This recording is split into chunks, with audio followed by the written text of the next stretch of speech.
السلام علیکم۔ وعلیکم السلام ورحمۃ اللہ وبرکاتہ۔ ایک مسلمان پر دوسرے مسلمان کا کتنے حقوق ہیں؟ تھوڑا تفصیل کے ساتھ بتا دیجیے مولانا صاحب۔ ایک مسلمان کا دوسرے مسلمان پر احادیث کے اندر رسول اللہ صلی اللہ علیہ وسلم نے فرمایا کہ 5 حقوق ہیں۔ نمبر 1 یہ ہے کہ کوئی مسلمان اگر سلام کرے تو اس کا جواب دیا جائے۔ نمبر 2 یہ ہے کہ کوئی انسان کسی گھر میں بیمار ہو جائے تو اس کی تیمارداری کرنا۔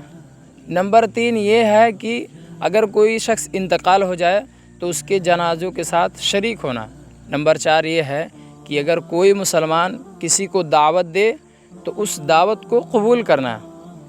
لیکن ہم دیکھتے ہیں معاشرے میں کہتے ہیں کہ دعوت بہت کھاتے ہیں، حالانکہ ایسا نہیں کرنا چاہیے اور نہیں کہنا چاہیے۔ کیوں؟ اس لیے کہ یہ مسلمان کے حقوق میں سے ہے کہ جب کوئی دعوت دے تو اس کو قبول کرنا چاہیے۔ اور لاسٹ یہ ہے 5واں کہ اگر کوئی انسان چھینک آ جائے اسے الحمدللہ کہے تو اس کے جواب میں ایک دوسرے مسلمان کو جواب دینا چاہیے، یرحمک اللہ کہنا چاہیے۔ السلام علیکم ورحمۃ اللہ وبرکاتہ۔ وعلیکم السلام ورحمۃ اللہ وبرکاتہ۔ آمین ثم آمین۔